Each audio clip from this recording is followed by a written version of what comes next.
next thing we're going to start getting into is the qualities of the deity that rules Krittika Nakshatra. And this is going to be coming from the divine forces of the lunar nakshatras as portrayed in the Vedas. This is written by this lady named Radha. Now, Radha, the author, is a sidereal Rashi user, which means that, like, there's a lot of great work in this book, and it's all coming from, really, it's rooted in research of the gods depicted in the nakshatras in the Vedas. And she even notes the sources of what each little story comes from as pertains to the Vedas.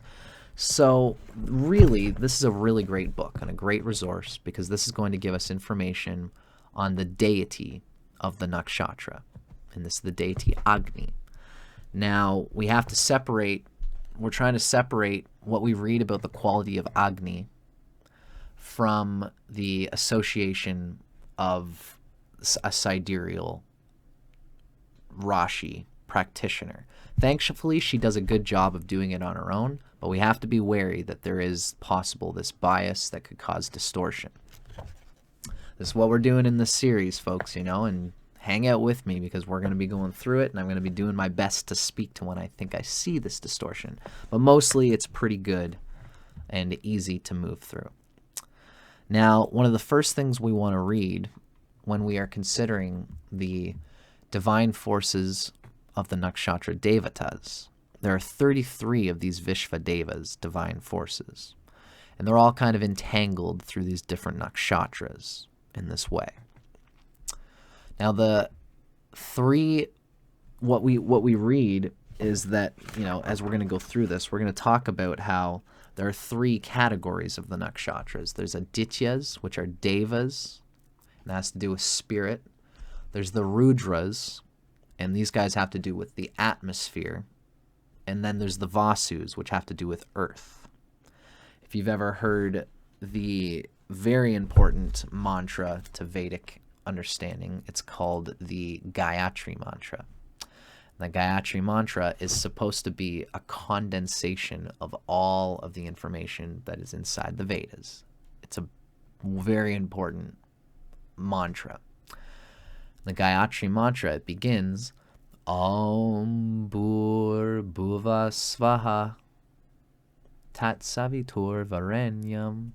So that beginning, Om Bhur Bhuva Svaha, this relates to the heaven, the atmosphere, and the earth. And it relates to the nakshatras. I believe that Om is all three of them combined. Then I believe Bhur is the earth, Bhuva is the atmosphere, and then Swaha is spirit. So this is part of where this idea is coming from, is these three aspects. And the nakshatras are entangled in these aspects of the cosmos. Now, in particular, the Vasus describes the earthly elements.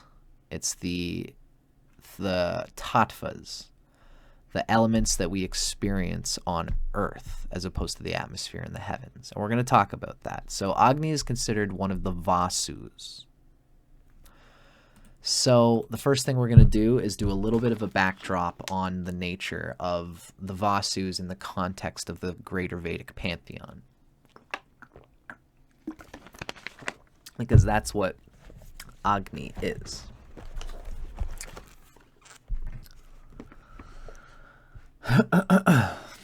So this introduction that we're about to read, it's a little bit getting into the nature of the nakshatra devatas as the divine forces of the Rig Veda. What we read is that the 33 divine forces of the gods of the nakshatras are the foremost gods of India's most ancient past.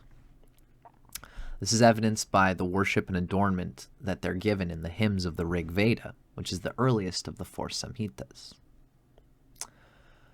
So here in the Vedas, they are acclaimed as the cosmic powers of the universe and sovereign rulers of the heavenly, it's the Adityas, the atmospheric, which is the Rudras, and the terrestrial, the Vasus, realms. So the Vasus are considered to be part of the terrestrial realm. So the category enumeration, and also there's two more members of the nakshatras that aren't considered in those three, and they're kind of in between them. I believe that would be Prajalpati and Vasatkara, which is Brihaspati. So a lot of these enumerations come from the Aitareya Brahmana and Taittiriya Samhita, and they are also discussed they reemerge in the Puranas and Itihasas later on, 3,000 years or whatever later. It's around the beginning of the new millennium. It's when the Puranas started to be created, where they were represented there. So now what we're going to read into is Agni and the 8 Vasus. The 8 Vasus, remember, these are the terrestrial aspects of the Vedic pantheon. The 8 Vasus, including Agni, are energetic light beings and the Puranic sons of Dharma, which is the mind-born son of Brahma, and his wife, Vasu. So the 8 Vasus are Puranic sons of Dharma and his wife, Vasu. They are the great elements, Mahabhutas, of air, fire, water, and earth. And this is along with the sun, the moon, Dhruva, the pole star, and the fixed stars, the nakshatras. Those are the 8 Vasus. Air, fire, water, earth, sun, moon, Dhruva, and the fixed stars, the nakshatras. In a footnote, we hear that ether, which is the remaining element of the tattvas, is associated with Shravana, with Vishnu. Shravana immediately precedes Dhanishta, which is the Vasus. Interesting. So ether kind of is first in Shravana, and then through Dhanishta, the Vasus emanate. Very interesting. Now, very important in today's reading especially, the Srimad Bhagavatam, which is a very important text. It's kind of the condensation of all things Vedic. You know, they say the Bhagavad Gita was a condensation of the Mahabharata. The Srimad Bhagavatam is a further condensation of even the Bhagavad Gita. And in the Srimad Bhagavatam, it singles out Agni as supreme amongst the Vasus. Vishnu holds equivalent rank amongst the Adityas, and Rudra is singled out as being most important among the Rudras. And Indra is the god of the demigods. So this is all given in the Srimad Bhagavatam. It says, among the demigods, I, the Supreme Personality Godhead, am Indra. And amongst the Vasus, I am Agni, the god of fire. I am Vishnu among the sons of Aditi, and among the Rudras, I am Rudra. So that's the Srimad Bhagavatam kind of pointing out that Krishna, the Godhead, the Supreme Godhead, is of the essence of these main characters in each realm. So Agni is pointed out as being most significant in the Vasus. So Agni and Aditya Indra are co-rulers of Vishaka. So when you read about Vishaka, you're going to hear about a little bit about Agni as well.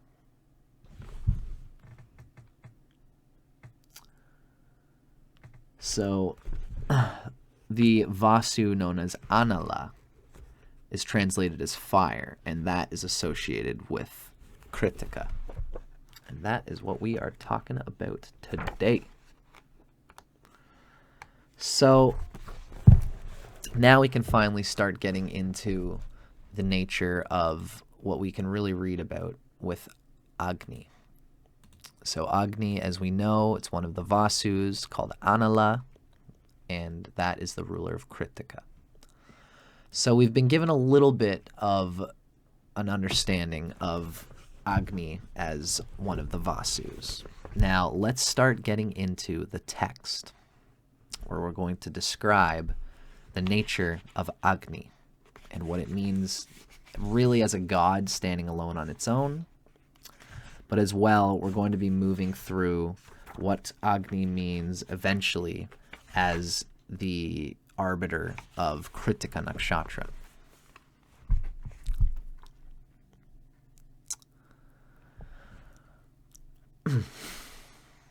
So this is chapter 4, Agni, Krittika, the earth-born son of Prajapati, which is interesting.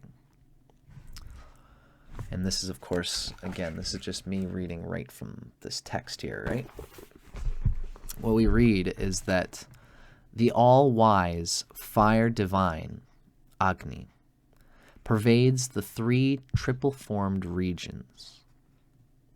He is the granter of blessings and performer of cosmic sacrifice associated with the thrice 11 or 33 divine forces. So Agni is the granter of blessings and performer of cosmic sacrifice associated with these forces. Agni is the performer.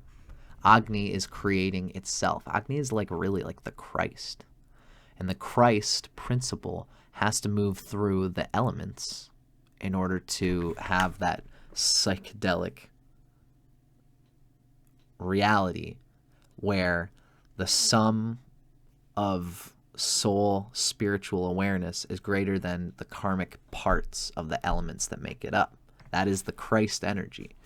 And it is that energy itself which is said to be moving through the karma of our bodies and of ourselves and of our minds and what we do. You know, it really even relates to Kundalini in a deep way.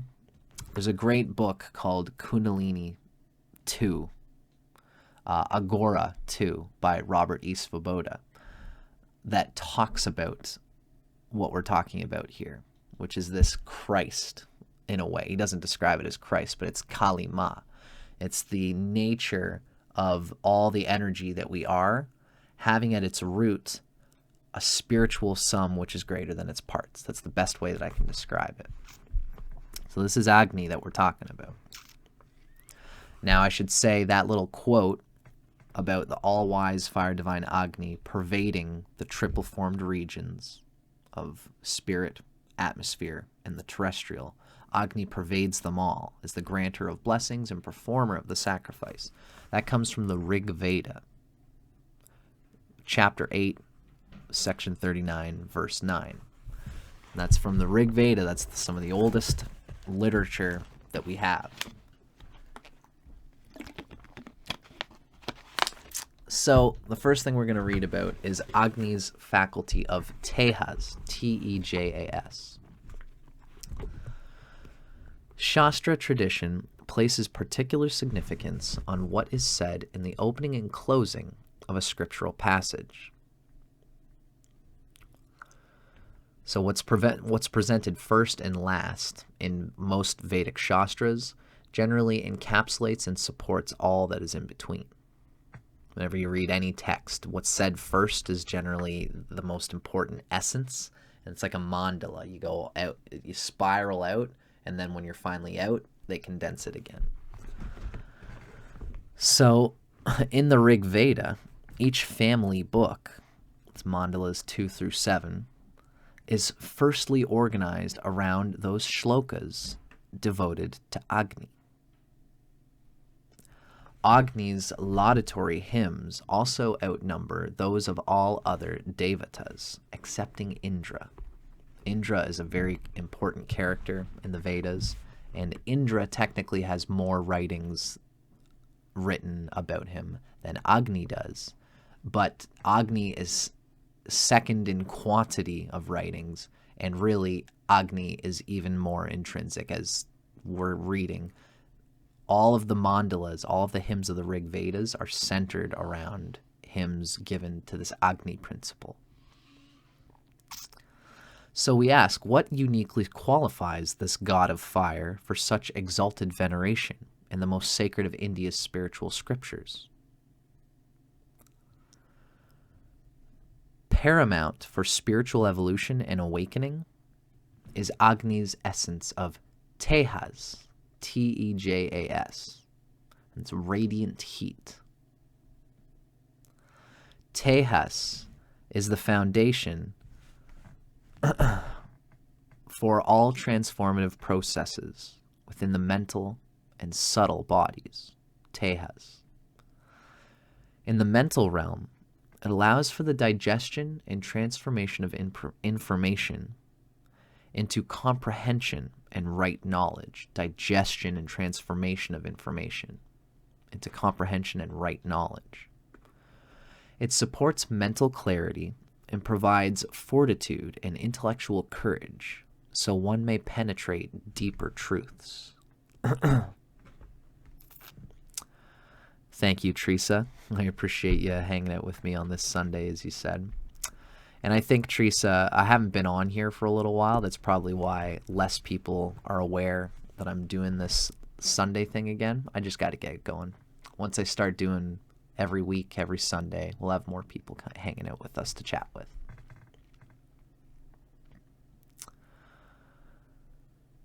So, Agni supports mental clarity and provides fortitude and intellectual courage so one may penetrate deeper truths, which is very important to have that energy, that shukram. On the subtlest level, tejas, that radiant heat, is the fervor of tapas, which is spiritual practice, that cleanses and purifies the spiritual body. Hi there, Belinda Seiko. Happy Sunday. Tejas is the fervor of tapas that cleanses and purifies the spiritual body. Agni's quality of tejas enables the discernment of light by the spiritual aspirant, allowing the holy luster of Brahmavarkasa, it's the knowledge of sacred truths, to permeate one's being. Possessed of these profundities, Agni is famed as Jyotishmat, which is belonging to the celestial realm of light. It's also considered Tejasvin, possessed of Tejas. See, it's Tejas. It might be pronounced Tejas. Not sure. I'm used to that from Spanish, so maybe I better call it Tejas, because this is coming from Sanskrit, not Spanish. So let's say Agni is also known as Tejasvin, which means it has Tejas, this radiant heat. It's also known as Satyaja. That's one whose nature is that of eternal truth. Now, Agni is considered to be, in our next chapter heading, is concealed in all creatures. In this next chapter, special attention is given to Prajalpati, and that's the Lord of creation, as the divine progenitor and generative force in the universe. In that chapter, the cosmogony hymns of the Rig Veda are explored in great detail. Cosmogony, the creation of the cosmos. Now, of interest here is the revelation by the ancient sages of Agni's birth and his role in creation. So hence, a cursory look at several of the cosmology hymns is required. As will be illustrated, the Vedic seers perceived Agni as a dynamic force in creation. Each core cosmogony hymn addresses the birth or manifestation of Agni. As might be expected, this magnificent occasion is envisioned somewhat differently by the various rishis. And these are these cosmogony hymns, meaning these hymns that are given as the creation of the cosmos. right? And there's a few sources that are given on several of these cosmogony hymns. Now, the Rishi of Rig Veda 1061 reveals that creation begins when Prajalpati desires his daughter Ushas, which means dawn. In that moment of cosmic desire, Prajalpati pours forth the germ of life.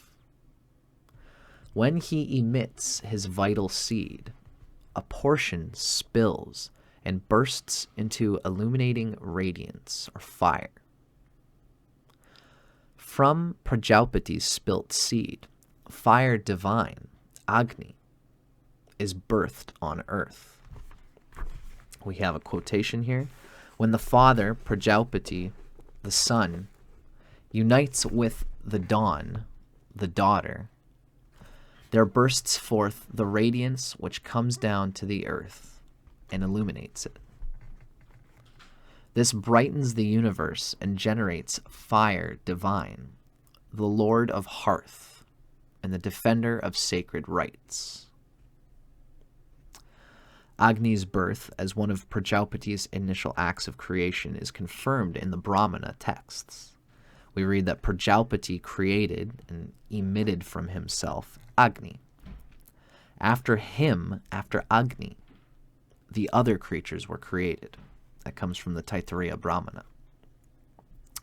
So it's not uncommon, just like in the Greek stuff, there's a lot of these gods, which is like, the essence of creation, ends up, desiring his own daughter, for example. The dawn, it makes sense that the dawn is the daughter of the sun. So these are more metaphors than anything that we have to understand them as. When you're getting into cosmogonic myths of creation, a lot of the times the essence of reality needs to somehow intermingle and make love with itself in order to produce variations of itself. So it's really just making love to itself. The daughter is just considered, what it's making love to has been produced from it. And that makes sense in the nature of creation and reality. What else can reality make love with but itself?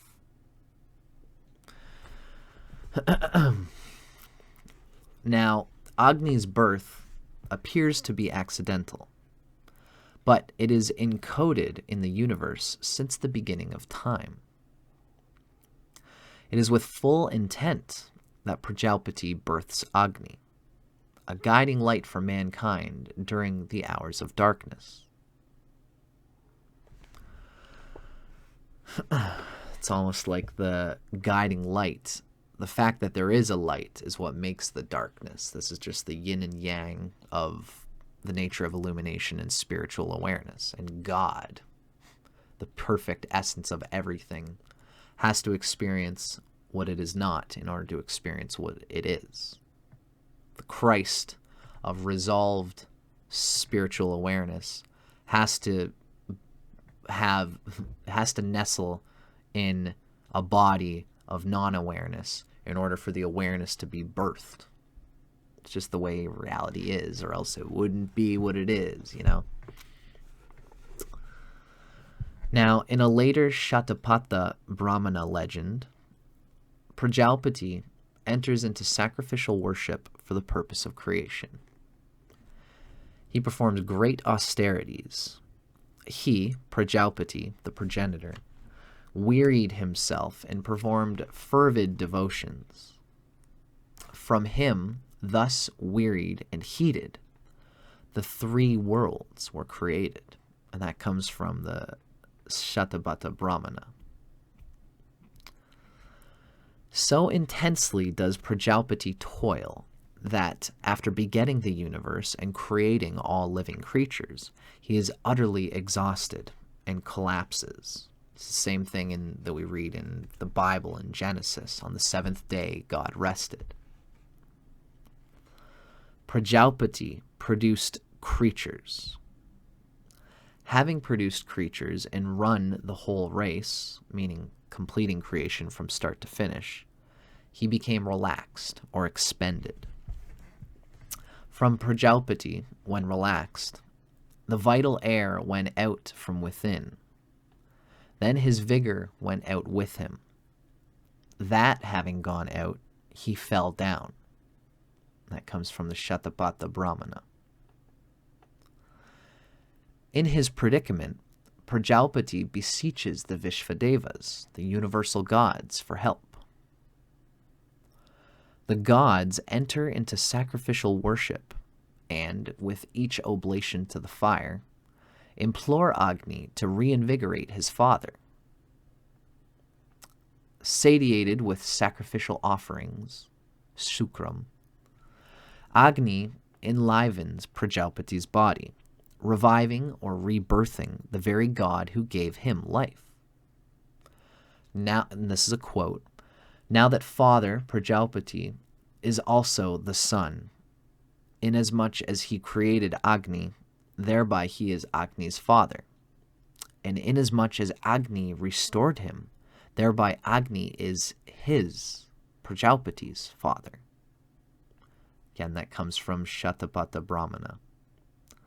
Prajapati and Agni, father and son, son and father. Prajapati's revitalization is the grand finale of creation. It establishes the macrocosmic cycle: creation, exhaustion, and rebirth. His revitalization is metaphorically and ritualistically reenacted in the Agni Kayanya. That's the piling up of the great sacrificial fire altar. Nearly a third of the Shatapatha Brahmana is dedicated to this sacred ceremony.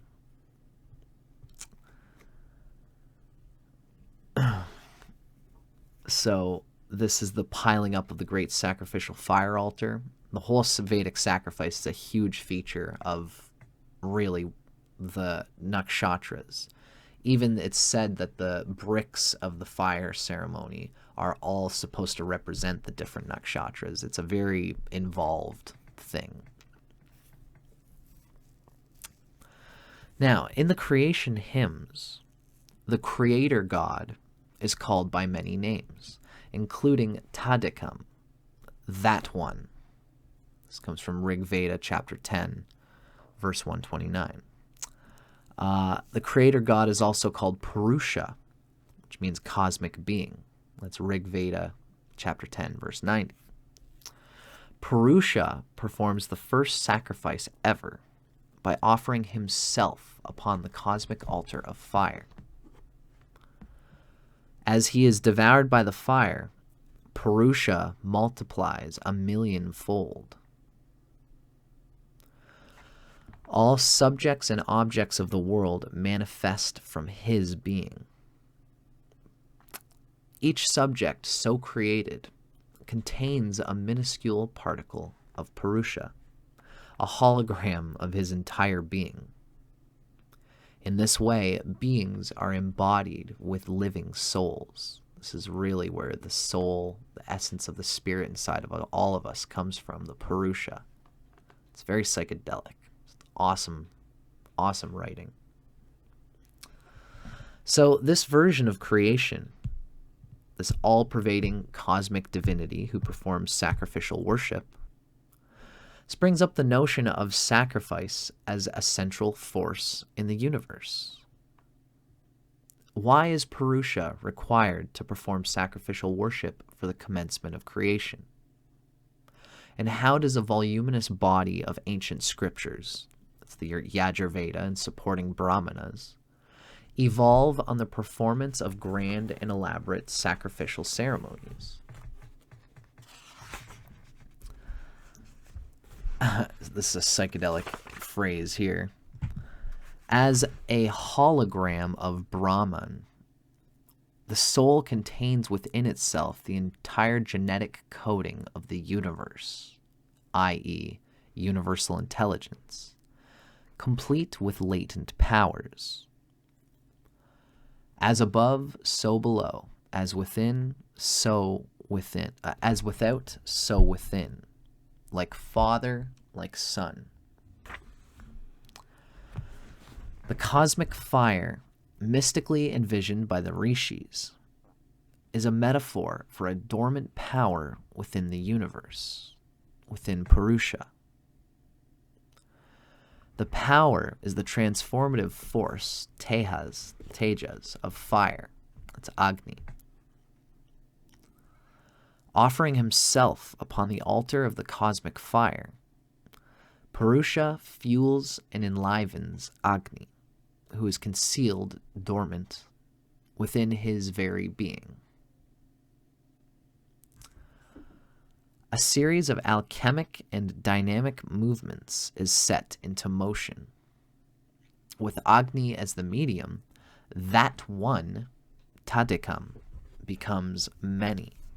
And this is creation. Now, sacrifice is the fueling of the inner flames. It requires placing the limited egoic self upon the sacrificial altar. When such an offering is made, radical transformation takes place. Now, symbolically, this process is replicated each time fire is ignited with the sacrificial kindling sticks. Happy Sunday, Susie. Thanks for coming. Nice to see you. So, symbolically, this process is replicated each time fire is ignited with the sacrificial kindling sticks. When the kindling sticks are vigorously rubbed together, the sticks ignite the dormant fire within the wood. Its flames devour gross reality, transforming and purifying matter, the wood, into its pure essence, which is radiant heat and brilliant light.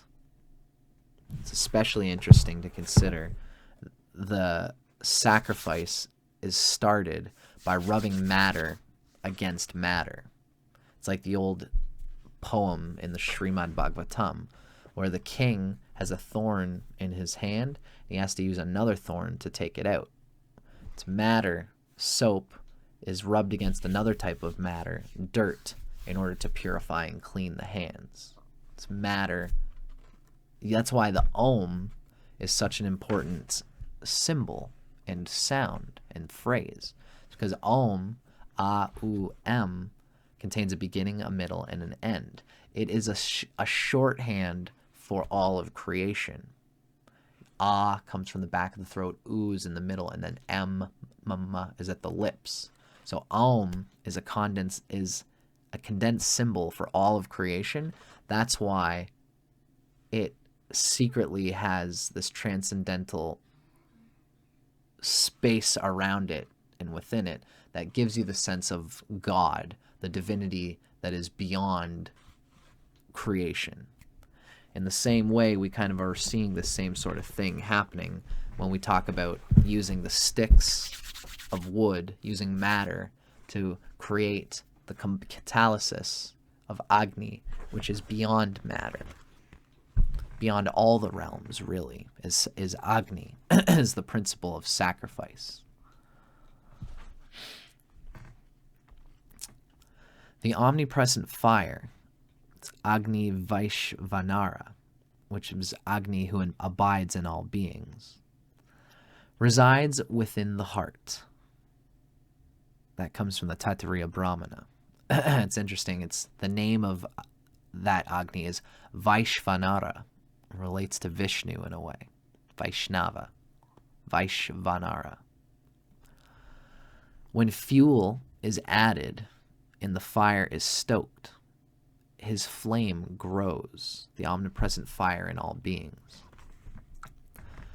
Eventually, the hologram of that one, Tadakam, lying concealed within the cave of the heart, is illumined. It's through sacrifice. Beautiful. Just as the many lay hidden within Tadakam, within that one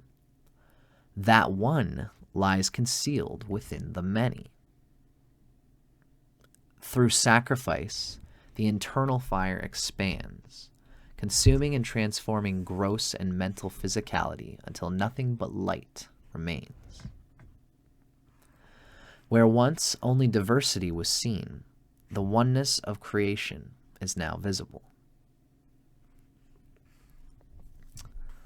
Like several other nakshatra devatas, Agni undergoes a noticeable makeover during the post-Vedic period, which is the Puranas, the Upanishads, and that kind of stuff. And certain traits are greatly embellished. Although Agni retains his high rank as leader of the VASUS, and many of his sacrificial functions as well.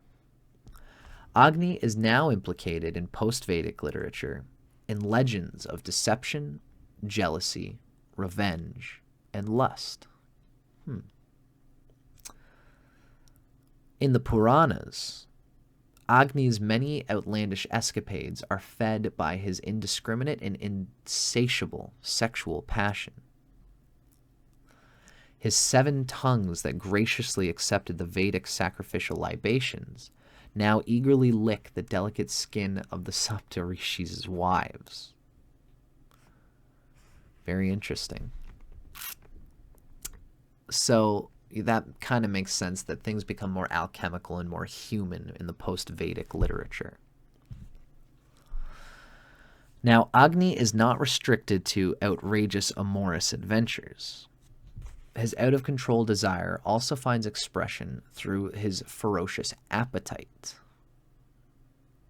In ancient times, this god of fire consumed only the purest and most refined libations and meticulously prepared havis, which is cooked offerings.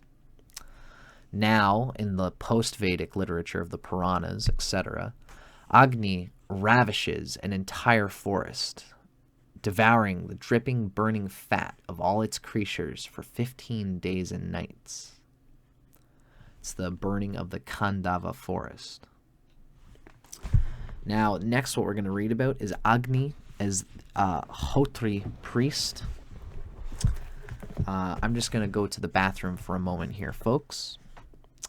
It's nice to see Susie and Teresa are hanging out with me and talking all this fun astrology stuff with me. So I'm going to be right back, folks. If you want to go to the bathroom, feel free to. I shouldn't be too long, and then we'll continue right when I come back.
Let's make myself a little bit warmer here.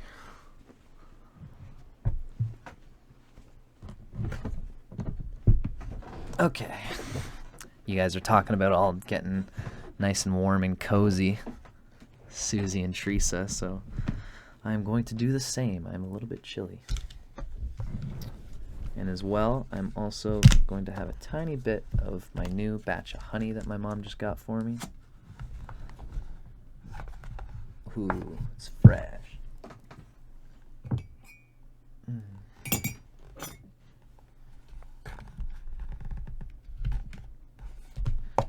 Usually I've got chocolate here with me, but this honey's probably better for me.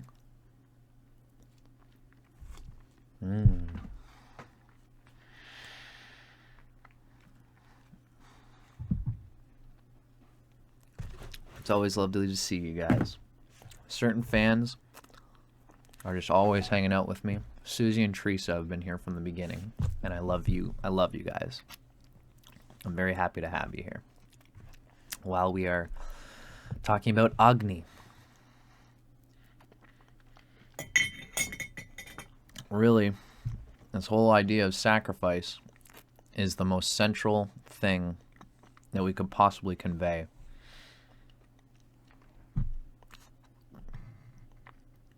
And always remember that the Vedic fire ceremony, the yajna, was all situated around giving the best of your offerings, the best of your soul, the best of even sattva into shukram, really. Relates a lot to sattva. The best parts of yourself ought to get thrown into the yajna as fuel for our devotion to that which is beyond even the most pleasurable aspects of our bodies and our souls. Now, next up, we're going to be discussing the idea of Agni as the Hotri priest. Radha tells us that as the agent of the Vedic sacrifice, Agni is the cornerstone of sacrificial worship. The opening shloka of Rig Veda Mandala number 1.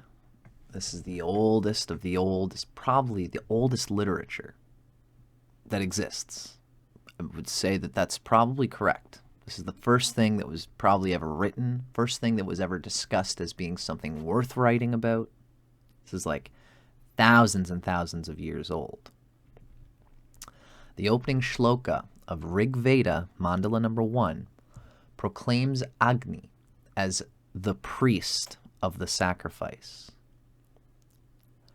May Agni, priest of the offering, whose will towards action is that of the seer, who is true, most rich in varied inspiration, come, a god with the gods. That comes from Rig Veda, chapter 1, section 1, verse 4. In particular, Agni is the Hotri priest who invokes the gods to arrive speedily to the sacrifice. Now, in a footnote, we read that there are 4 main priests associated in the Vedic yajnas, the sacrifices. There's the Hotri, specializing in the Rig Veda. There's the Advaryu, knowledgeable in the Yajur Veda.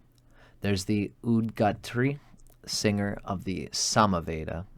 And there's the Brahman, who is a priest familiar with all aspects of the yajna. Cool. Very cool. Now, as the Hotri priest, Agni's priestly functions are several-fold. Firstly, as Devabhyo Havyavahana, Devabhyo Havyavahana. Devabhyo Havyavahana. As that, Agni is the bearer of sacrificial oblations. All offerings intended for the godheads are first consumed by Agni before it's carried upwards to the gods in the form of smoke. Hence, Scripture proclaims, all the gods are Agni, since in Agni offering is made to all the deities. It comes from the Shatapatha Brahmana. Aptly, Agni's sacrificial wish is to be the eater of food amongst the gods. Now, the following comes from the Taittiriya Brahmana. Agni desired, may I be an eater of food amongst the gods. He offered that well-known sacrificial cake served on 8 potsherds to Agni and to the Krittikas. Consequently, Agni became an eater of food amongst the gods. Agni indeed is an eater of food among the gods. And just as Agni became an eater of food among the gods, so he becomes an eater of food among men, he who offers that oblation and who thus knows it. So, on this occasion, after the chief oblation, he, the sacrificer, offers the additional oblations, saying to Agni, Swaha, to the Krittikas, Swaha, to Amba, the mother, Swaha, to Dula, the shaking one, Swaha, to Nitantni, the penetrating one, Swaha, to Abhyanti, the one that makes the clouds, Swaha, to Meghayanti, the one that makes the weather cloudy, Swaha, to Varsayanti, the one that causes rain, Swaha, to Kupunika, Swaha. These are the names of Agni's mothers, and this relates to the stars of Krittika. And that's what the Tattariya Brahmana has told us. So Swaha means I give it up, I sacrifice, I let it go to all of these different aspects of God and the divine forces. Now, with Agni's Sapta Jivas, his 7 tongues, Agni devours all things. In his most terrifying and indiscriminate form, his blazing tongues rip asunder whatever is in his path. This is spiritual need having an almost, it's like in the world of spirituality, we often convey this idea that spirituality is morally ambiguous. It's a funny thing to say, but ultimately, all things in the nature of the highest spirit and intelligence that permeates beyond all time and dimension is oftentimes going to have such a weight to it that it warps the material reality of this present space-time culture, civilization, the way we humans understand things. The fire of Agni has a heat to it that can be destructive from our perspective. Now we read in the Rig Veda, a little quote here. Agni darts his tongue forth like a harnessed courser who shakes his flowing tail among the bushes. Like one athirst, he lighteth up the forests. Like water down the chariot ways, he roareth. On his black path he shines in burning beauty, marked as it were the heaven that smiles through vapor. Around, consuming the broad earth, he wanders, free roaming like an ox without a herdsman. Agni refulgent, burning up the bushes with blackened lines, as though the earth he seasoned. This comes from the Rig Veda, chapter 2, section 4, verse 6 through 7. Now, Agni's 7 tongues are later depicted as his consorts, and hence descriptive of his sacrificial qualities. These tongues are Kali, meaning black, Karali, meaning terrific, Manogava, which is swift as the mind, Soluhita, which is blood red, Sudhumravrana, which is smoke-colored, Sphulingini, which is sparkling, and Vishvarupi, having all forms. This comes from that in particular, that tongue thing that we just heard comes from the Manduka Upanishad, or the Mundaka Upanishad, excuse me. Now, a second priestly function performed by Agni is that of the sacrificial Duta, messenger or ambassador. Agni administers all communications between the mundane and divine realms. For the full fulfillment of worldly and spiritual aspirations, the Yajamana, the worshipper, implores Agni to transport his prayers and wishes to the gods. At times, the worshipper is uncertain as to what Agni will convey on his behalf. Why this complaint to Varuna, O Agni? What wilt thou say to Aryaman and Bhaga? What sin of ours to the far-striding Vishnu wilt thou tell Agni? What wilt thou tell the truthful band of Maruts? How will you answer the great sun when thou art questioned? And that comes from Rig Veda, Mandala 4, section 3, verses 5 and 8. Very cool. You know, we're learning that as we go along here, that what we're reading about Agni here is setting up like some deep implications. Like we're really learning about the Vedic pantheon of gods and what the sacrifice means, what the true nature of sacrifice is. This permeates beyond the nakshatras. And I have to give this, if you've been watching this so far and you've been hoping for more qualities of Krittika, we are going to read some at the end. But this really is more just a lesson in the basic bare bones of Vedic cosmology and the religion of Hinduism as we know it. Hinduism isn't the right word, but really the religion of the Veda is what we're reading about here. Now, of Agni's countless epithets, several call attention to his diverse forms as the sacrificial fire. Each one figuratively describes Agni's eternal divine nature. For example, as universal fire, he is Jata Vedas. It's the knower of all that is born here in the physical body. As fire self-generated from wood, he is Tanunapat, son of himself. And as the sacred fire, Adbhuta, the remarkable or marvelous one.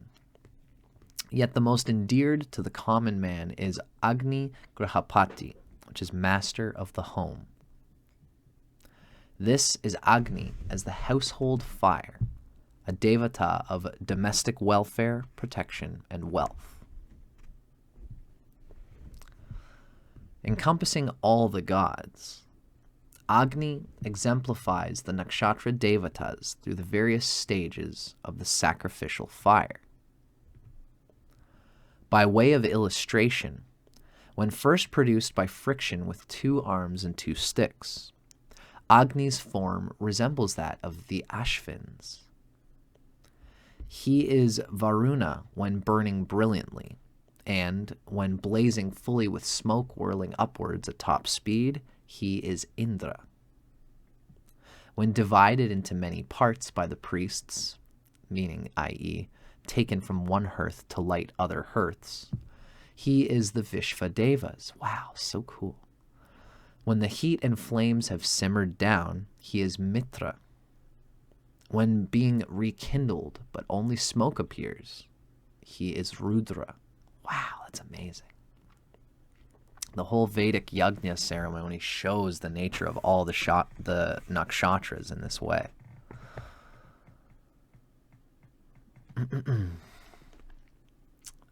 Teresa makes a great point here. I'm glad you're enjoying this, Susie.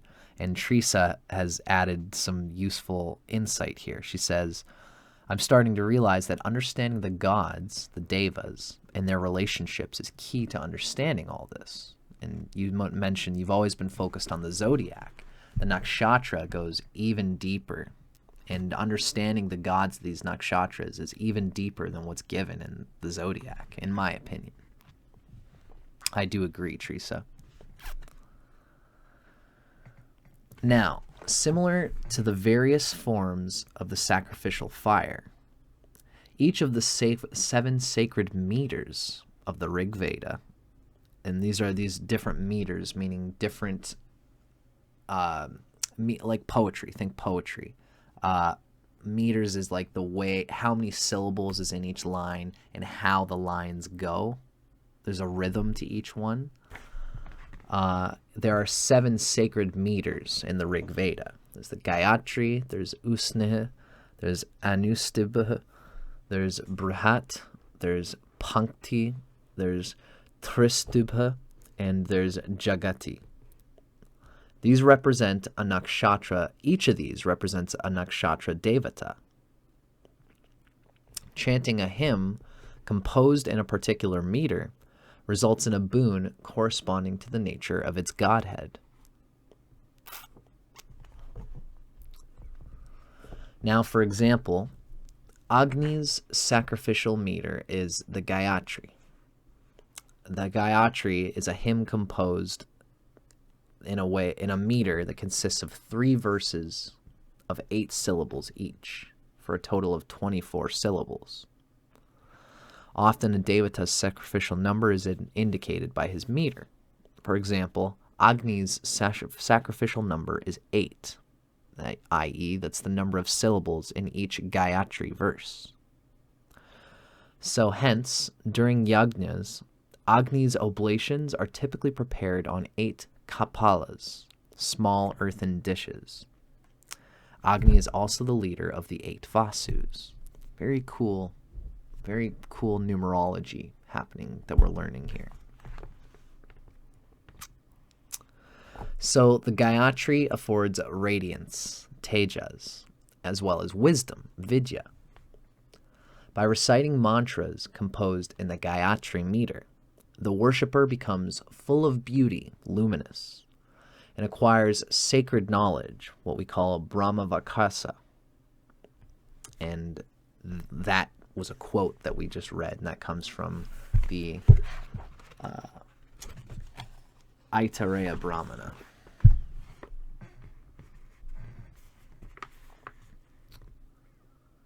That quote was the fact that the person who recites a Gayatri mantra becomes full of beauty and requires sacred knowledge. That came from the Aitareya Brahmana, or Aitreya Brahmana. Now, other principal meters of the Rig Veda, along with their corresponding devatas and related boons, are as follows. The Ushniha belongs to Savitri. It promises a long life. A person arrives at his full age. Now, there's the Anustibha, which is Soma's meter. There's the Brihati, which represents Brihaspati and promises spiritual wealth. Mitra and Varuna are the Pankti, and this is more of a sacrifice meter. So this is just giving us all these different meters. Now, ultimately, the underlying foundation of the Rig Veda, with its 7 sacred types of meters, is that of the Godheads. Through its structured meters, through its structured rhythmic poetry style, the hymns are potentized with the Shakti of the Devatas. Wow, cool.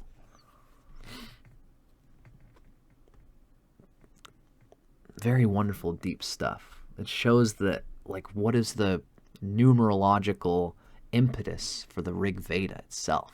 It's very deep stuff. I love this author. Her name's Radha. And I love the way that they lay these things down. Now, next up in our reading, we have the sacrificial fire. Wow, this is a long one today, folks. Agni is a very important god in this whole pantheon, so I'm not surprised that today is going to be a long session today. Now, chapter 4 is the sacrificial fire.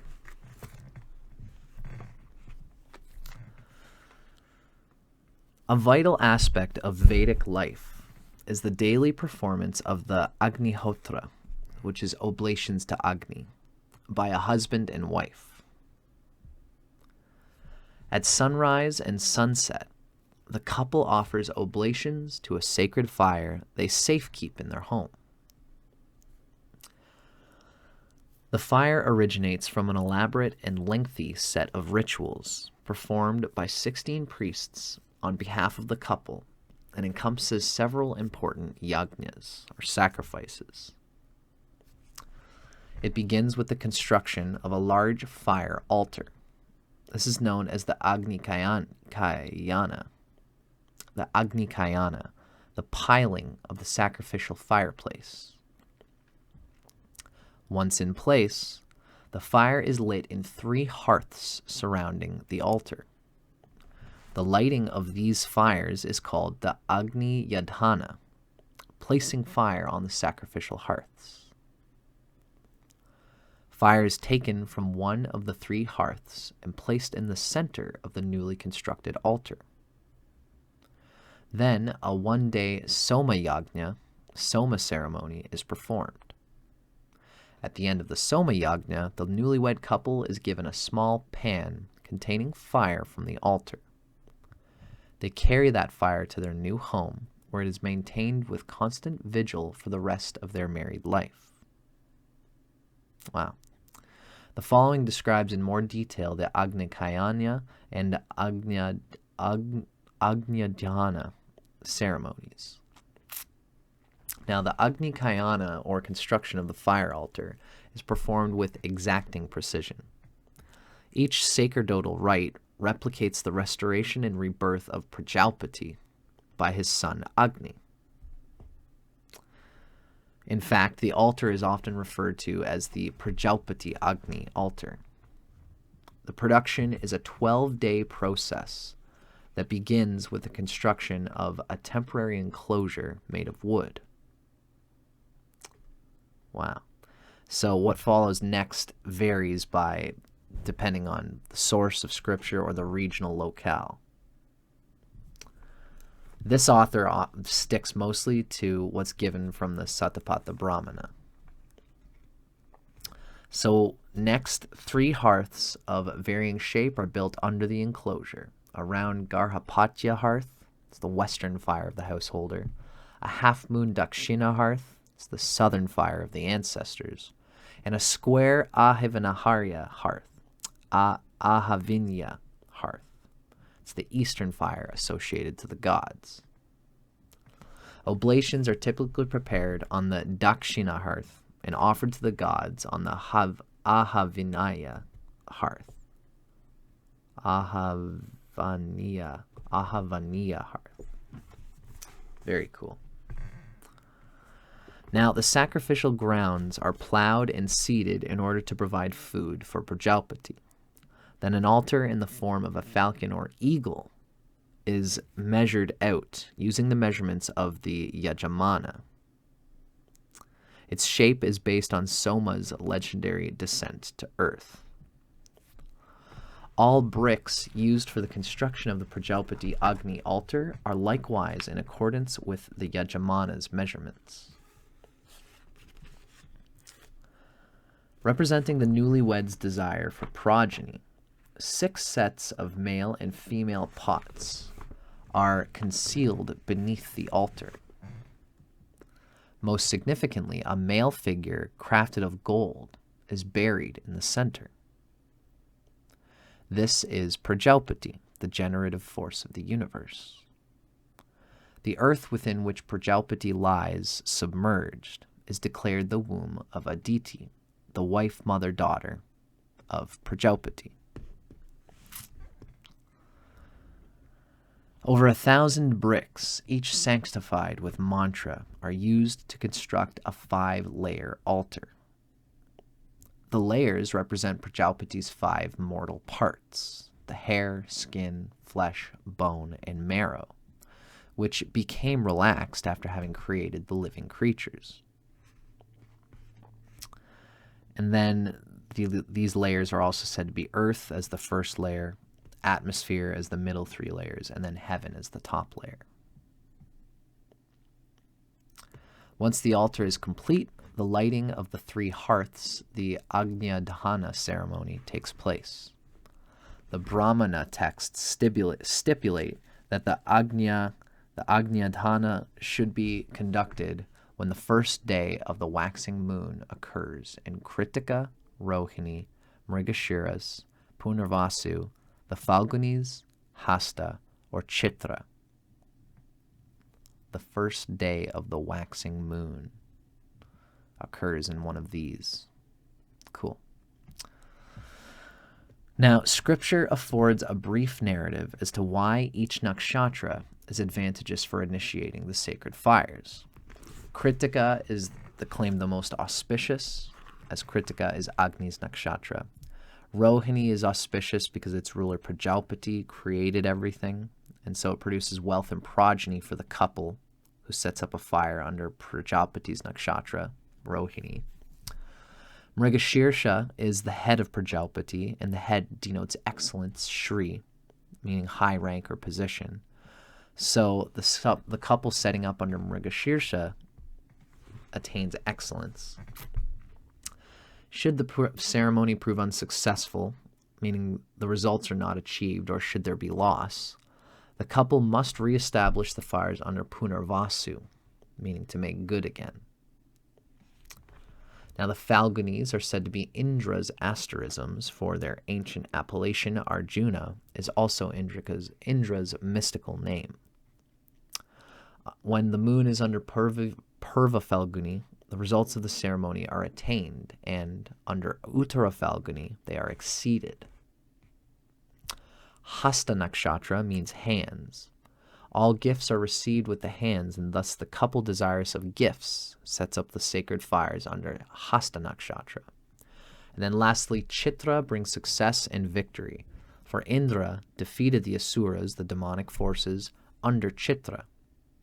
So whosoever wishes to slay his rivals should light this fire under Chitra, especially the Kshatriya who's anxious to vanquish his enemies. So all very interesting. Now, interestingly, great care is taken to align the lighting of the sacred fires with the gods. Recall that the Deva Nakshatras, Krittika and Vishaka, are ruled by the gods, as opposed to the Yama Nakshatras, that's Anuradha through Parani. I see what this is saying. So this is an old idea which includes Abhijit, makes 28 nakshatras, and they're kind of split down the middle. The Deva Nakshatras are Krittika through Vishaka. These are ruled by the gods. Then the Yama Nakshatras, which is Anuradha through Parani, is ruled by the fathers, or what would be the fathers, as opposed to the gods. Now, Scripture states that the moon's waxing phase is associated with the gods, while its waning phase relates to the fathers. That comes from SB. I just quickly...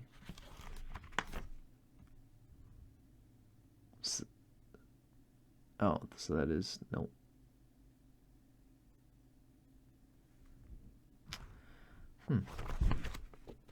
I just wanted to check my sources for that, but anyway.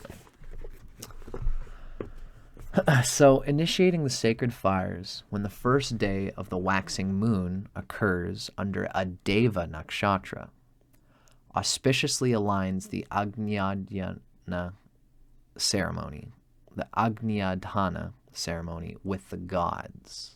So you're associating yourself with the Devas by doing this. So, with the 3 hearths lit, fire from the householder, the Garhapatya hearth, is carried to the Prajalpati Agni altar. It is established in the center, directly above the golden Prajalpati buried beneath the earth. In this manner, Agni's revival of his father is symbolically reenacted. I was thinking, it's a good one, Susie. Susie is asked, by fathers, do we mean the Pitris, which is like the ancestors? I think that might be the case. It's not directly saying so, but that's how I read this, Susie, is that the first half of the nakshatras is ruled by the devas, and then the other half of the nakshatras, the Yama nakshatras, are being ruled by the fathers. I would assume that this means the Pitris, which means the sort of the ancestors, which is a different aspect of our continuing life force. The ancestors are different from the spirit of the devas. So I would say yes to that, Susie, but that is coming from Dustin, not necessarily from anything that I can particularly see in the book. But I'll be, this is something that I'll probably be wanting to check out as we go along. Now, after this whole situation, the fire from the householder, the Garhapatya hearth, is carried to the Prajalpati Agni altar. It's established in the center, directly above the golden Prajalpati buried beneath the earth. In this manner, Agni's revival of his father, the fire coming from the household back to Prajalpati, is reenacted symbolically. Very cool. Now, the Yajamana is then led onto the sacrificial grounds by the priest with the instructions, do not cut yourself off from heaven. And, stepping outside the grounds, do not cut yourself off from this world.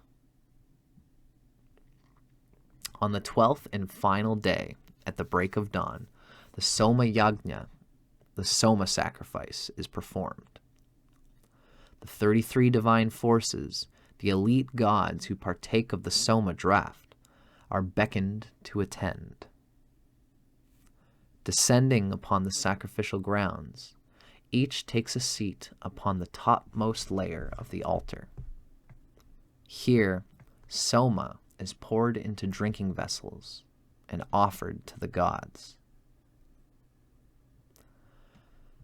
At the end of the ceremony, the Yajamana and his wife are escorted to a nearby river. They bathe and they put on new clothes, symbolic of spiritual purification and rebirth. With a new life ahead of them, the couple returns home with fire from the Prajalpati Agni altar. For the rest of their lives, they will conduct an evening and morning Agnihotra, and that means this re-representation, this reigniting of this fire. In return for their safeguarding and nurturing of Agni, the newlyweds hope that their every desire, whether mundane or spiritual, is realized. My friend Anne Ruiz is glad that I'm doing this series. Thank you, Anne. I appreciate you, my friend. I'm glad to be doing it. This was very important. So this is the end right now. We've just ended the whole idea of Agni as the sacrificial fire chapter. Very deep stuff. Honestly, it makes me just want to... There's some part of me... I've got Jesta Moon. There's some part of me that just wants to go to India and be one of the people who are helping to keep this thing going. Maybe you'll find out someday, folks, that I left my YouTube thing and just went to India and decided to be someone who at least helps keep this yajna ceremony alive. I think it's very important, very special, very beautiful. And it's got all of the consciousness of the nakshatra and their devas locked into it. That's why the book starts off with this. The whole thing, this particular book describing the divine forces of the lunar nakshatras, it starts with this cornerstone that has really been this conveyor of the nakshatra understandings. Probably that the people who wrote the Taittiriya Brahmana that we've already read at the beginning, this ancient ceremony is what would be informing them in their intuition of these gods.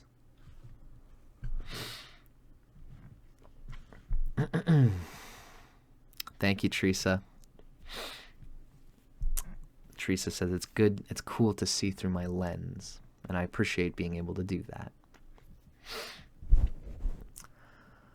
Now, next up, we are going to read about Parashara's hymns to Agni.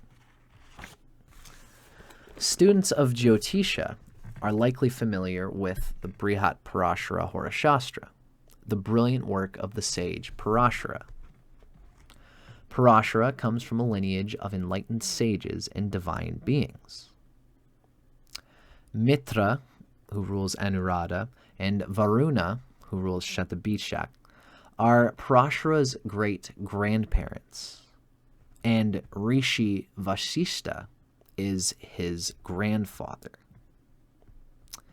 This is some classic Vedic stuff of the lineage and genealogy of the divine sages that pass down the knowledge, are often considered to be themselves arbiters of the divine light of infinite intelligence and consciousness.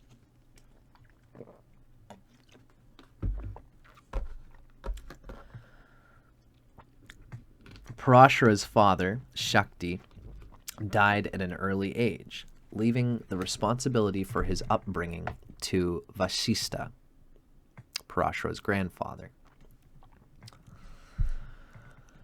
Now, several Rigvedic Shuktas are cognized by Parashara, and each is dedicated to Agni. In honor of this holy sage, one such divinely revealed hymn is presented below, and this translation is provided by Sri Aurobindo in his book, The Secret of the Veda. So this is what Sri Aurobindo says. This is dedicated to Agni.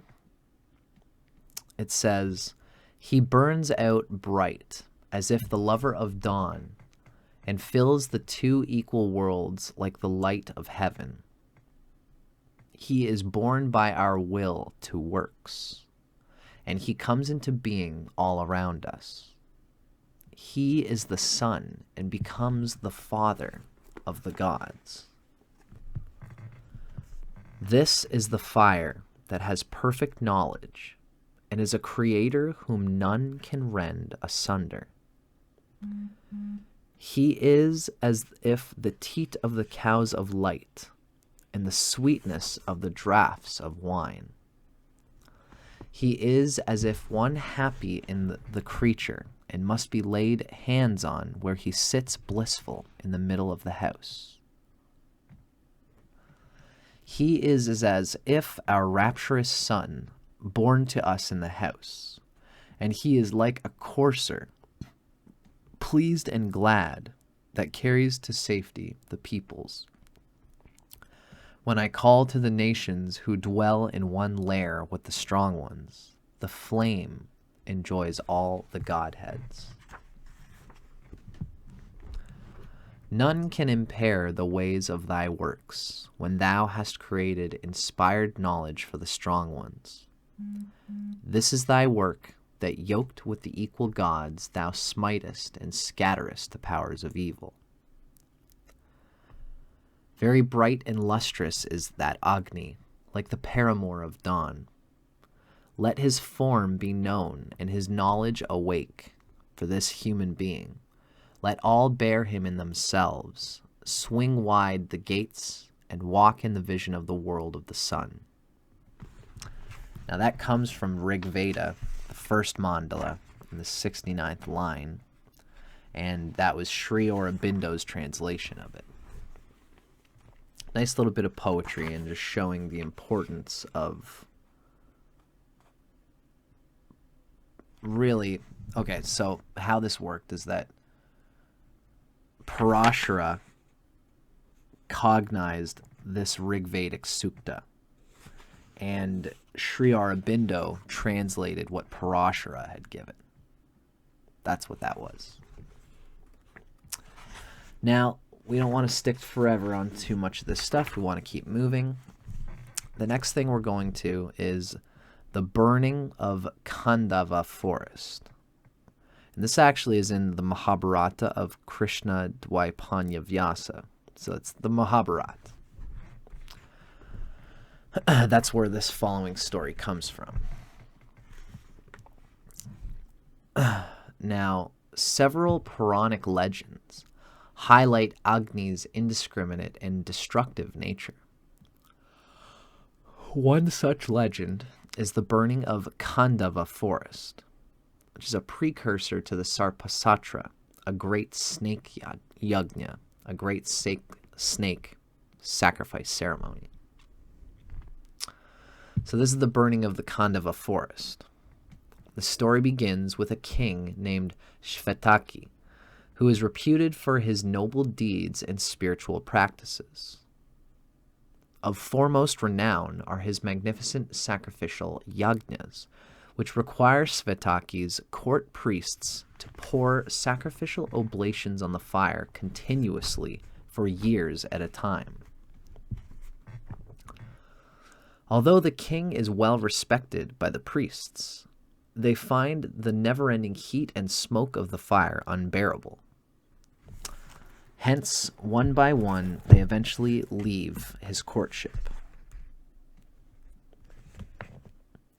One day, the king desires to perform a 100-year yajna. He solicits the support of all Brahmin priests within his kingdom.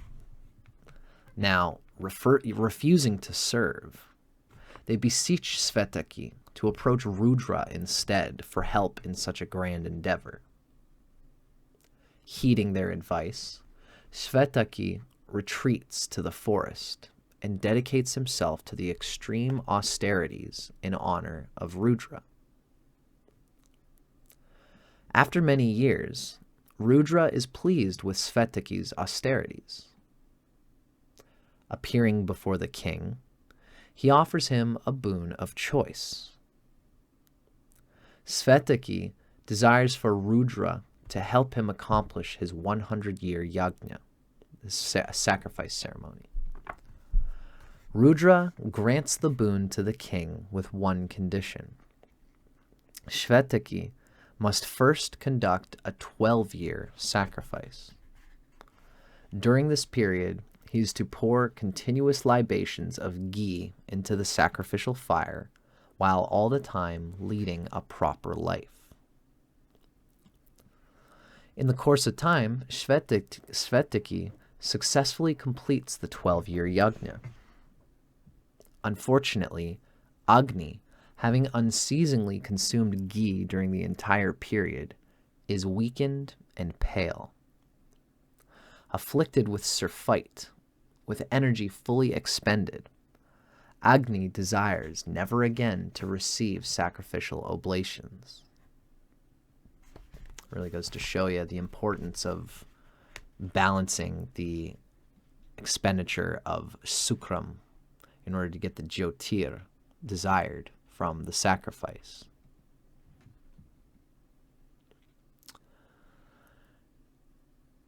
Having lost all radiance and gravely concerned for his life, Agni approaches Brahma for guidance in regaining his natural state of glory. Brahma replies that Agni must devour the entire Khandava forest. Upon consumption of all creatures residing within that forest, Agni will be cured of his malady. Greatly relieved, Agni quickly makes his way to Khandava. With the aid of Vayu, the wind god, he blazes a black path through the entire forest. But soon, hundreds upon thousands of elephants living in the forest fill their trunks with water and extinguish the fire. Again, Agni scorches the land with his 7 flaming tongues. Again, the creatures of the forest douse the flames with water. Under such predicament, Agni typically seeks Indra's help, for no one is more famed in defeating rivals. But Indra guards Khandava closely, as his serpent friend Takshaka lives there. Having nowhere else to turn, Agni approaches Arjuna and Krishna for assistance. They consent, but they insist on new and better weapons. Agni implores Varuna and other divine beings to supply them with appropriate war chariots and battle weapons. In the process, several of the gods ally with Agni. Now well armored, Agni's forces surround Khandava. Then Agni blazes uncontrollably through the forest. What occurs next is no doubt one of the biggest massacres in Puranic history. Barricaded by the gods, creatures are unable to escape the forest and soon fall victim to the fire. Animals of all kind burn to death, for Agni's angry flames and scorching tongues reach every nook and cranny. Noticing a massive cloud of smoke in the region, Indra makes his way to Khandava. Beholding the gruesome scene, he summons countless clouds to drench the forest, hoping the rain will extinguish the flames. But the rains evaporate before reaching the forest floor. So now Indra is deeply concerned for Takshaka and his family. Hello, Sandeem1 from Stockholm. Thanks for hanging out with us here. Now, unbeknownst to Indra, Takshaka had left the forest on an errand earlier that day, while his wife and son Ashvasena remained behind. Desperate to save Ashvasena, Takshasa's wife swallows him as she rises up to great heights. Her plan is to release Ashvasena from her belly once she is above the smoke-filled clouds, but she is soon struck down by Arjuna's sword. Witnessing the death of Takshaka's wife, Indra incites a violent wind that surrounds Arjuna. In that moment, Ashvasena escapes Khandava forest. In the meantime, other devatas join Agni's forces, while some join Indra in battle. Yet, Indra and his troops are unable to overtake Agni, who continues to burn to death elephants, birds, bears, lions, and snakes living within the shelter of the forest. For 15 days and nights, Agni feeds on the burning fat of mutilated creatures. Damn, this is hard as fuck. Gratified with large quantities of flesh, blood, and fat, the flames rose up to a great height. Hutasana, meaning Agni, with blazing and coppery eyes, and flaming tongue and large mouth, and the hair on the crown of his head all fiery, drinking, with the help of Krishna and Arjuna, that nectar-like stream of animal fat, became filled with joy. Gratified greatly, Agni derived much happiness. And this came from the Mahabharata of Vyasa, Book 1. At the end of 15 days, only a handful of animals managed to escape Agni's flaming mouth. When Takshasa has heard that his wife has been killed by Arjuna's sword, he vows revenge. In retaliation, Takshaka murders Arjuna's grandson, King Parikshit. This event is the precursor of the giant snake yagna, Sarpasatra, performed by Parikshit's son, Janamejaya. During the Sarpasatra, millions of snakes are once again burnt alive. Wow, crazy. We're going to hear a little bit more about that when we talk about Ashlesha in that chapter. So it's definitely showing some metaphors of the difficulty and the type of sacrifice, even emotional sacrifice, that can be invoked when we're dealing with Krittika, when we're dealing with the heights of Agni, and when we're dealing with the apparently morally ambiguous nature of spirituality. It's a tricky thing to talk about, but this is often how the Vedic people do describe things in this way. Sort of a little bit horrific, but this is just the nature of how some of this stuff works.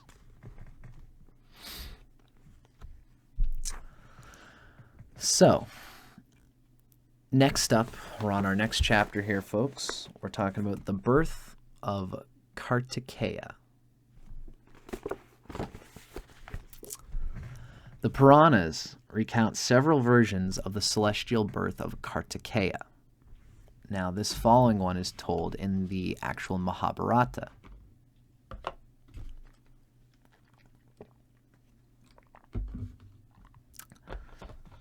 As happens at times, the Asuras had secured repeated victories against Indra and his forces.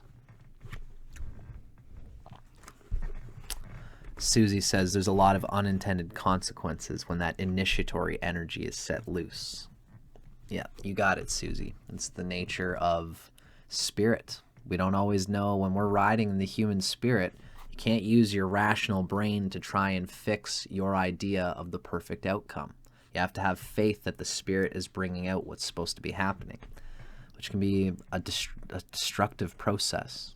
But in the world of spirituality, we don't see such qualities, or we see them in a human way from our human perspective. But again, that's why spirituality abides by its own compass of meaning.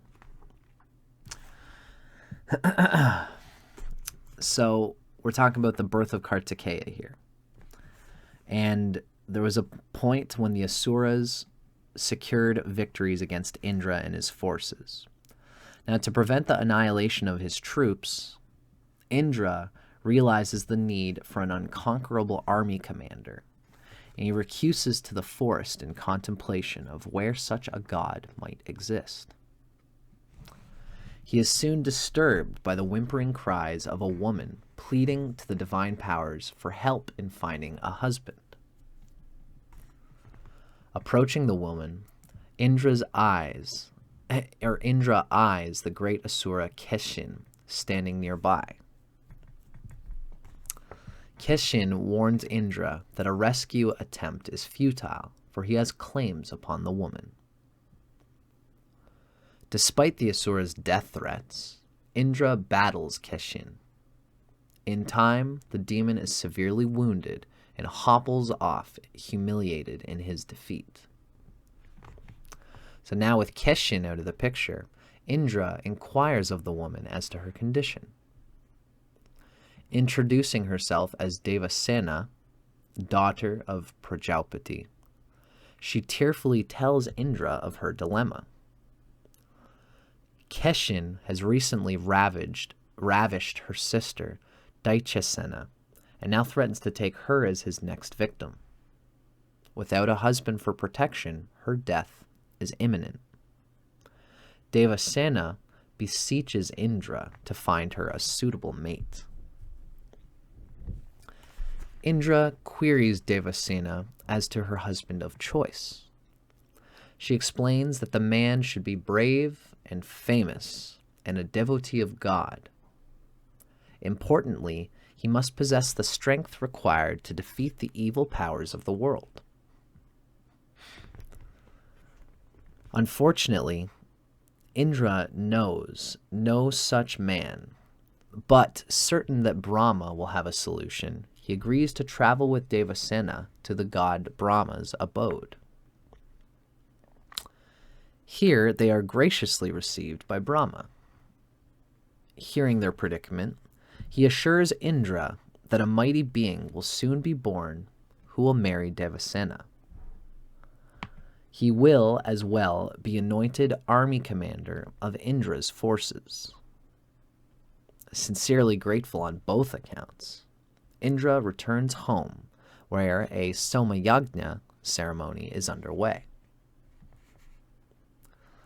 Offering oblations to the fire, the rishis implore Adbhuta, the sacred fire, to descend upon the sacrificial grounds.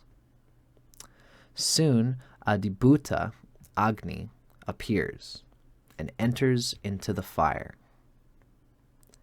Gladdened by Soma oblations, Agni agrees to escort the rishis to heaven. Now, upon his return, Agni notices the wives of the rishis sleeping soundly in their beds. Mesmerized by their great beauty, Agni is soon agitated with lust. Agni knows in his heart that he must never approach the wives, for they are spotless and without desire. Instead, Agni satiates his lust by watching them each moment of the day. For this purpose, Agni relinquishes his elevated status as the Adbhuta fire and transforms himself into the Grihaspati fire, the household fire of the wives. Beholding the ladies, Agni's passion grows with each passing day. Soon it is not enough to merely gaze upon their faces or lick their delicate skin with his flames. Utterly beside himself, Agni repairs to the forest to meditate upon a solution. Meanwhile, Svaha, who had earlier professed her love to Agni only to be rejected, spots Agni alone in the forest. Svaha devises a plan. She impersonates each of the Rishi's wives, one by one. Each time, she makes love to Agni, and each time, she places his seed in the palm of her hand, and later deposits it on the top of the nearby Great White Mountain. When the time comes to impersonate the seventh wife, Arundhati, Svaha is unsuccessful, for, in a previous life, Arundhati was granted the boon that her reputation would never be tarnished. We'll see more about that in the chapter on Rohini and Prajapati. Now, at last, when the day arrives when Agni's vital seeds give birth to a healthy baby boy, the boy is born with 6 heads, one for each time Svaha personated a wife of the Sapta Rishis. She names her son Kartikeya.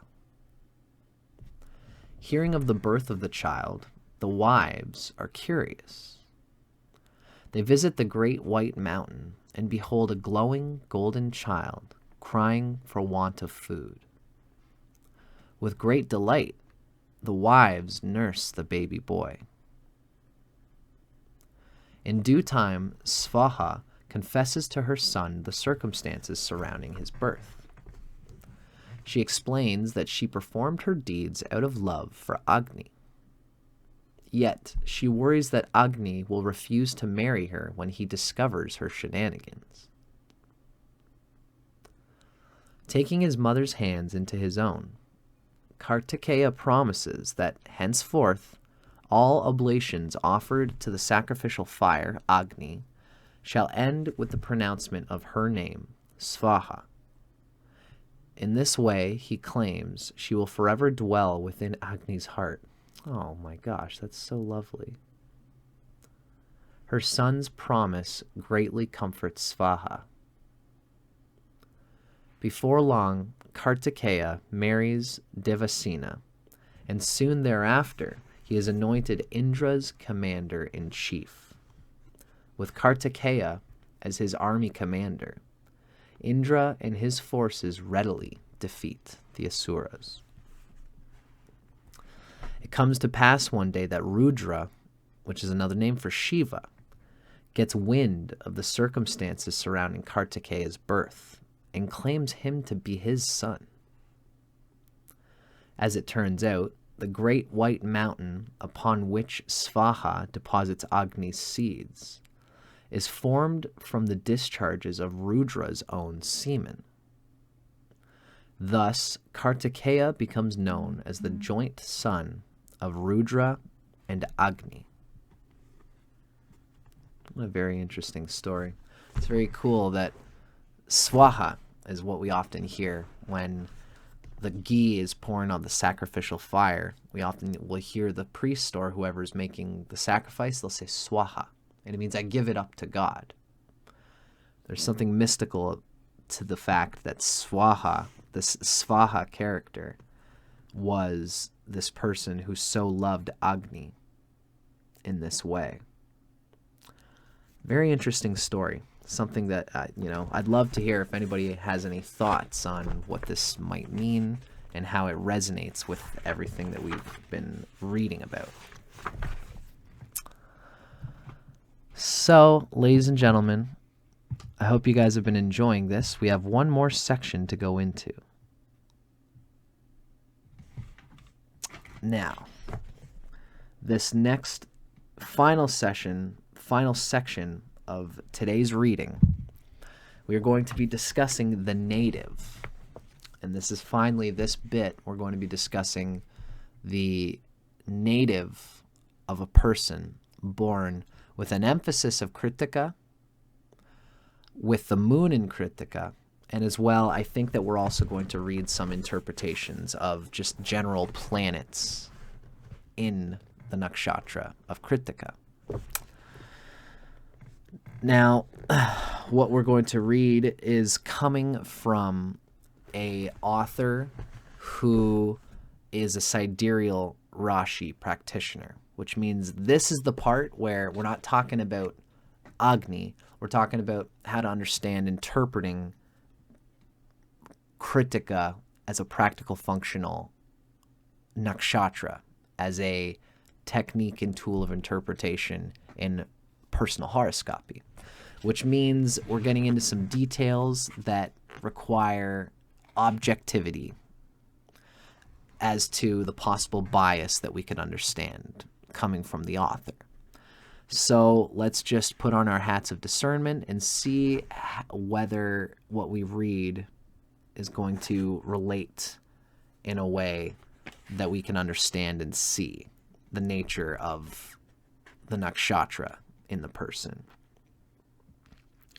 So here we have the Krittika Native.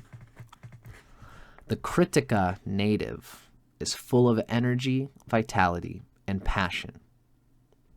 Like Agni, a devata capable of consuming continuous streams of oblations, this person has a large appetite for life. Beware, such drives and ambition greatly increase the native's chance of physical or mental burnout, as we already read from Viktakara. The shukram, which is required of this nakshatra, which produces the jyotir of radiant energy, needs to be balanced, needs to be maintained, the fuel, so you don't burn yourself out. Agni's subtle energy of tejas ignites mental fortitude and courage. So the native of Krittika, as well, also has an unquenchable thirst for knowledge and wisdom, and their tejas give ample opportunity for spiritual growth and illumination. This is not just a native, but anybody with a lot of planets in Krittika, or an emphasis of Krittika as well. Now, defensiveness is an attitude that's foreign to the Krittika person. They approach life proactively and confidently. They're fueled by an internal blazing fire, and they're drawn to new and exhilarating endeavors. Willing to assume risk, the Krittika person exhibits a pioneering and enterprising nature. Such personality traits are accompanied by a strong need for independence. Now, excuse me. The author is giving us some examples of people who are natives of Krittika Nakshatra. What we read is that Katharine Hepburn has the sun and moon in Krittika. She is a model native of Krittika Nakshatra, according to the author. Katharine Hepburn was well known for her fierce independence and headstrong attitude. Hollywood struggled with her refusal to fit the mold of the typical Hollywood starlet. According to her biography, Hepburn famously shunned the Hollywood publicity machine, and she refused to conform to society's expectations of women. She was outspoken, assertive, and athletic. She married once as a young woman, but thereafter lived independently. Cool. Now, what we read is that Agni's son, Kartikeya, is anointed Indra's army commander. So aggressive or competitive activities are similarly perfect outlets for the restless energy possessed by the Krittika person. Perhaps this person is skilled in martial arts or fencing. A sharp sword is the stellar configuration of Krittika, we have to remember. Another potential occupation suited to Krittika's assertive energy is as a member of the army, the navy, or the air force. Not surprisingly, the Krittika native is often involved in professions requiring the application of heat or fire. So depending upon the chart, this person may be a shaman, a blacksmith, a welder, a firefighter, and so on. Shaman, very cool. If other chart indications support a career in the medical field, the native could even be a surgeon or a medical specialist who uses sharp or pointed instruments, like such as scalpels, sutras, hypodermic needles, etc. Agni is the eater of food amongst the gods, and also the agent used for cooking sacrificial oblations. So now, if the second Bhava Bhavesha, which means the lord of the second house. So if the lord of the second house, which relates to food, the second house relates to food, to resources, and to being well fed and well nourished. So if the second house lord implicates Krittika somehow, whether that means the second house cusp falls into Krittika, or whether the second house lord falls into Krittika, the person may be a connoisseur of food. If the third Bhava Bhavesha, which relates to interests and hobbies, so that's the third lord of the chart.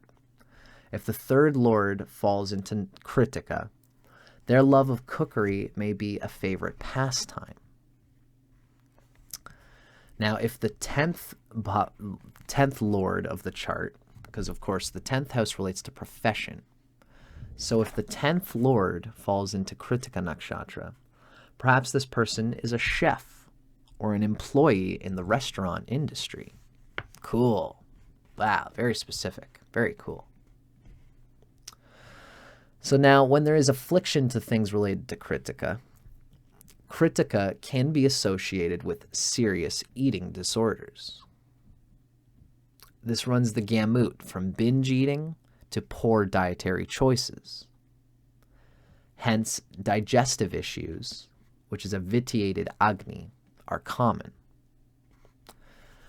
Recall that Agni indiscriminately consumes large quantities of flesh, blood, and fat when burning the Khandava forest. This same indiscretion can spill over into other areas of life, especially in light of the healthy libido possessed by the native, the Krittika person. This spells trouble in the relationship department. Just as Agni dupes the wives of the Saptarishis by converting himself into their household fire, deception and trickery can at times be a component of the Krittika native's intimate relationships. Returning to Katharine Hepburn, her intense attraction towards Spencer Tracy led to a 27-year affair, despite the fact that Tracy was married to another woman.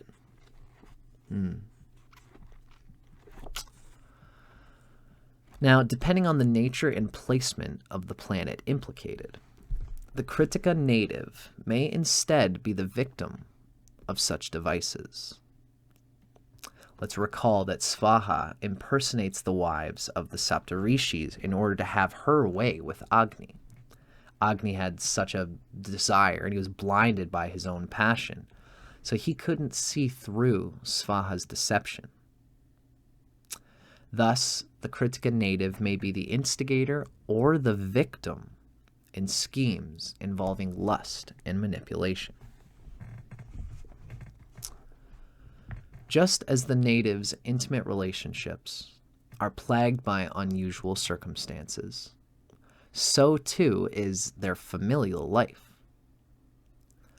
Kartikeya is born from Agni's seed, yet Agni is unaware that he has a son. 7 stepmothers tend to Kartikeya's nursing. This native may incur similar experiences. Perhaps there's a question as to his real parents, the use of a surrogate parent, adoption, multiple births. Kartikeya is born with 6 heads, or the birth of an unplanned child. These are all possibilities. Now, despite the potential for desire and ambition to get the best of him, the Krittika native is capable of great accomplishments in life. Careers which reward risk-taking and independence are perfect avenues for distinguished success, as are those requiring leadership acumen and mental ingenuity. Agni is the priest of the sacrifice who administers all communications between the divine and mundane realms. Such skill, coupled with passionate expression, may give an interest in clergy, ambassadorship, or advocacy. Ambassadorship, being an ambassador for something, or someone who advocates for something on the part of other people. Now, Jesse Jackson is somebody who had the moon and the Lagnesha in Krittika. The Lagnesha is the Bhavesha of the Lagna. So it's the ruler of the ascendant. So Jesse Jackson had his moon and the ruler of his ascendant in Krittika.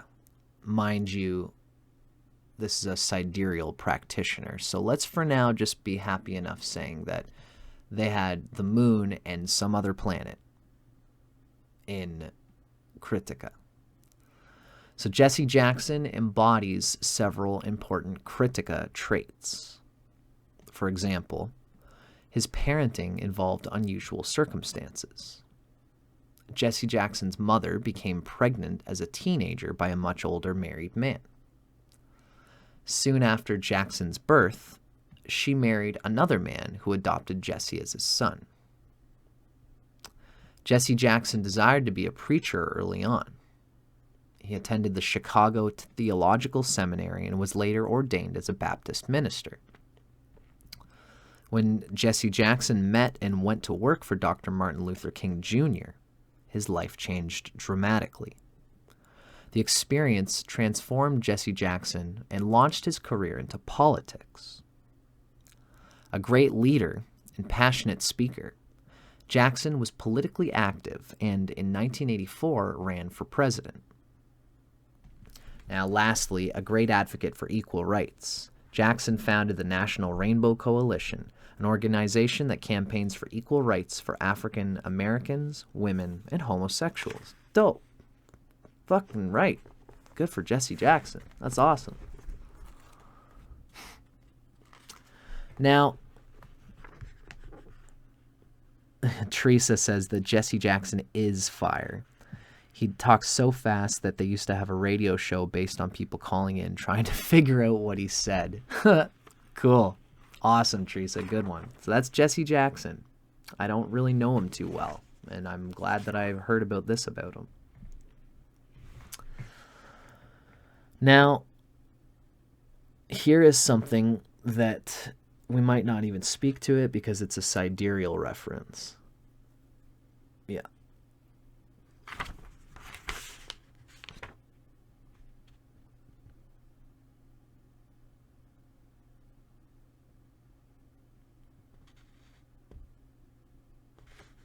Cool. So, finally, coupled with the pioneering and enterprising nature of this nakshatra, the moon here becomes a vehicle for great innovation and creativity in particular. And that is that, ladies and gentlemen.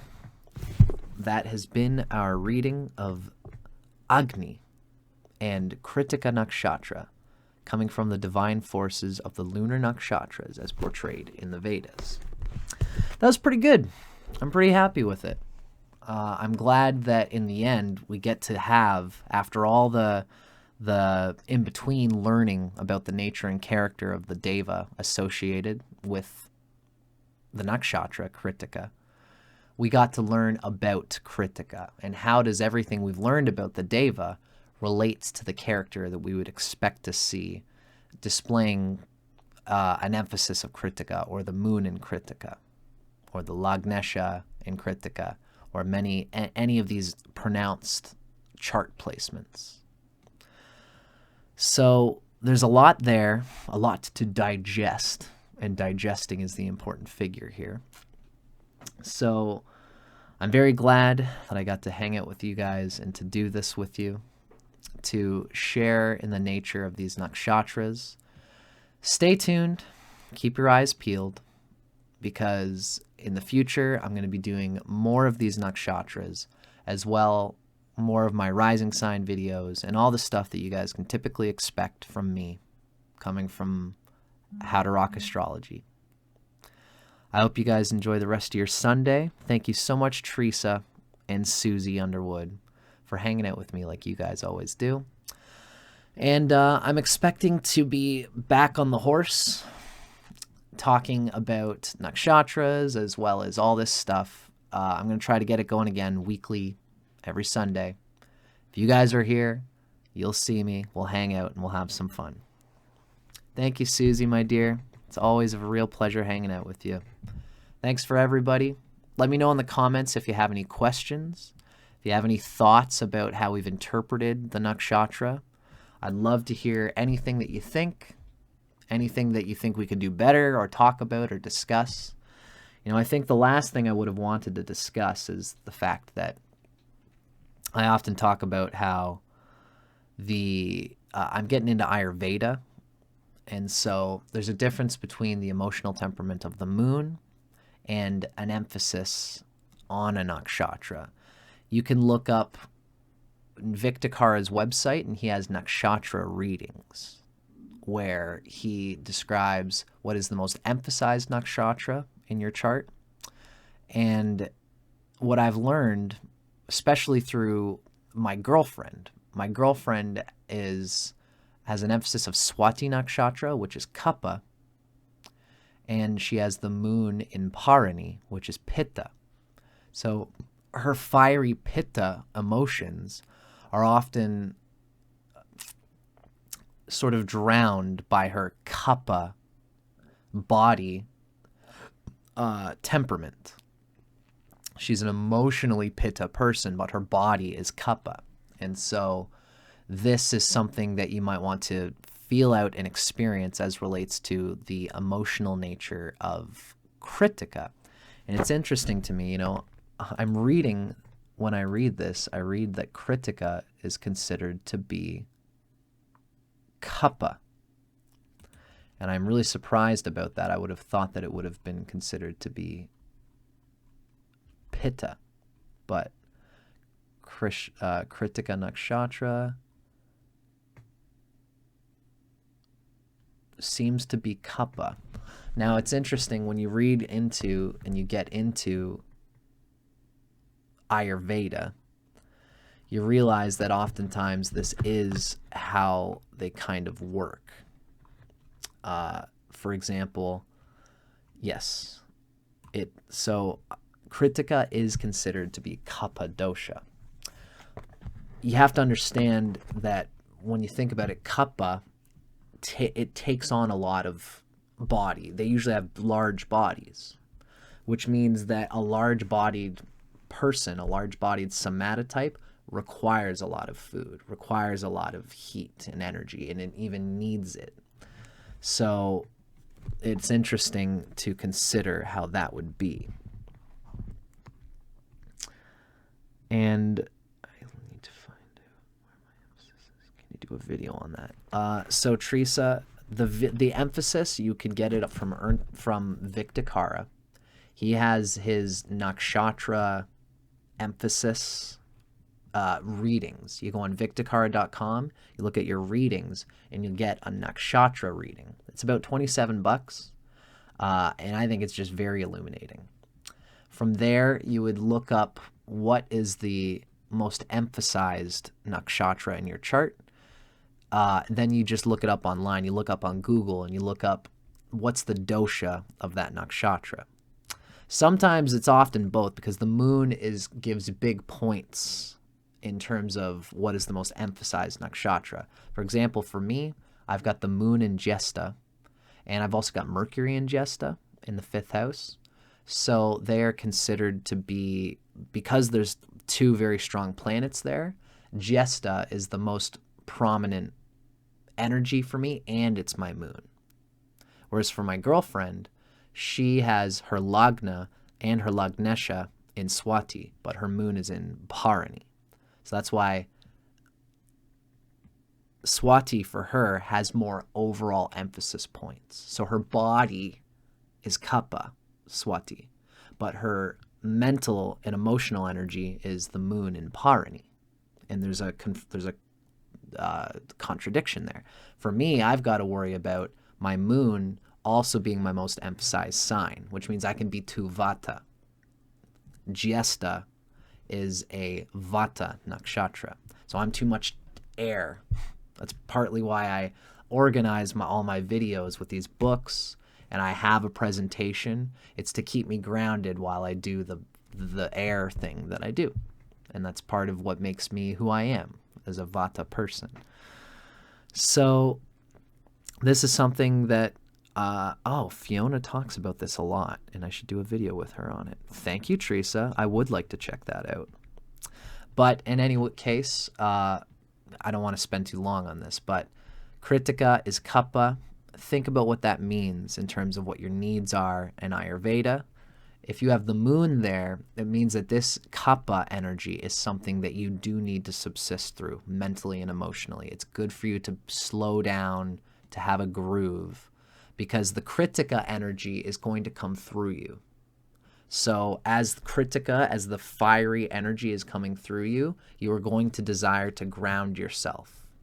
And it's good to be grounded. And if you have an overemphasis of Kapha, then you've got to explore how you can use Pitta and Vata to balance that out. So eventually I'll be talking about that. I'm going to be making videos on that too, and I'm going to bug Fiona about it. So thanks for that, Teresa. But in any case, folks, I hope you guys enjoyed this. I'm Dustin Cormier. This is How to Rock Astrology. Keep your eyes peeled because we got more stuff coming down. Thank you very much, and